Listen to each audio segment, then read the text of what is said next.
The Pirates had another disappointing season that marked the 12th straight season without a playoff appearance, and it seems like the misery will never end in Pittsburgh as long as Bob Nutting is around. The team was last in OPS, runs, and homers, and couldn't hit a thing. So for this video, I will be making a change and building a team that I truly could think could make the playoffs. To get this video started, I will have the Pirates making a few trades to boost the lineup. The first trade I'll have them making is sending O'Neal Cruz and number 9 prospect Thomas Harrington in exchange for third baseman Alec Bohm from the Phillies. Cruz is one of the most talented players in baseball, but he still hasn't put it all together yet, striking out and swinging and missing a lot and committing horrid errors. But he might just need a team who he actually wants to play for that can fix him. And he hits the ball harder than anyone in baseball and is super fast, stealing nearly 40 bases last season. So the talent is there, which is why Philly would take a chance on him. And the Pirates need another infielder because even with Triolo, they still need someone to play either short or third. I have the Pirates trading for Jeff McNeil and number 23 Mets prospect Zach Thornton in exchange for Mitch Keller. McNeil will start in left but can also play second too. And then the last trade we'll be making is sending Henry Davis to the Rays in exchange for reliever Mason Montgomery. Davis still hasn't figured it out offensively, having only a .512 OPS last year, but is really good with pitchers and solid defensively. Tampa seems to do a pretty good job at developing players, and I wouldn't be surprised if it was the Pirates who failed Davis, and the Rays can kind of fix him. The Pirates need a lefty reliever, and Montgomery strikes out a lot of guys while generating a lot of whiff and chase, even though he had a rough year last year, but I expect him to turn it around with the Pirates. Moving on to what should be one of the best rotations in baseball, we have Ace Paul Skeens, who is going to win the Cy Young Award and has posted a sub-2 ERA in both his seasons in the majors. Next up is Bubba Chandler, who dominated last year after being called up. He had one game where he got lit up that inflated his numbers, but other than that game he looked really good and the hype is justified.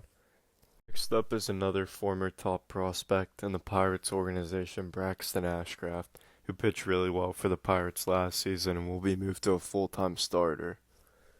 The Pirates got Johan Oviedo back from injury, who pitched pretty well and definitely earned his spot in the rotation. Last spot in the rotation will go to number 83 MLB prospect Hunter Barco, who will fill the last spot of the rotation until Jared Jones gets back. Moving to the bullpen, Dennis Santana will remain the closer, who had revived his career with the Pirates after being picked up off waivers in 2024. Isaac Mattson is another guy the Pirates developed well, and he was one of the Pirates' best relievers last year. Justin Lawrence missed most of the season due to injury, but only allowed one run through 17 games last year. The Pirates tried Coleman Majinski as a starter, which didn't work out, but he pitched great after moving to the bullpen where he belongs. Kyle Nicholas is pretty good stuff and is a good pitcher when he can actually find the zone. And we'll move Mike Burrows to the bullpen, who seemed to do well the first time through the order but struggled after that. The last spot is between Moretta, Johan Ramirez, and Chase Sugar, and I will go with Johan Ramirez, who didn't have the greatest stats last year but showed some really good stuff at times, so he'll sneak in as the last reliever. Moving on to the lineup, the Pirates have struggled at catcher recently, so we'll look towards free agency to sign Danny Jansen to be the opening day catcher. And then our backup will be Rafael Flores, who was the main piece in the David Bednar trade.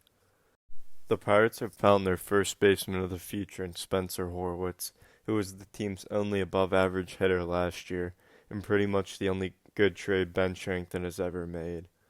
Starting at second base is Nick Gonzalez, who was alright last season. At short will be Jared Triolo, who plays Gold Glove defense and really stepped it up at the plate towards the end of last season. Moving on to the outfield, we'll make a big free agent signing one of the best available free agents, Cody Bellinger, to play center field.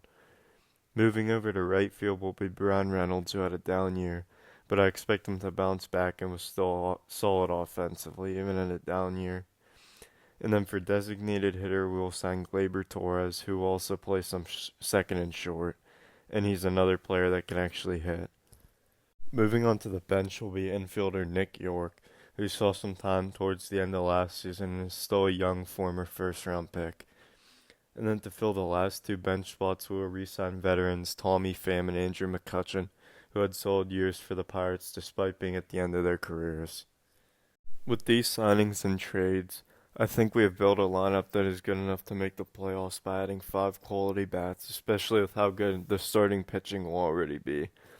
The Pirates also have the number one prospect in all of baseball, Connor Griffin, who could be the next franchise cornerstone next to Paul Skeens. The future could be bright for the Pirates if Bob decides to open up his pockets and get a new GM.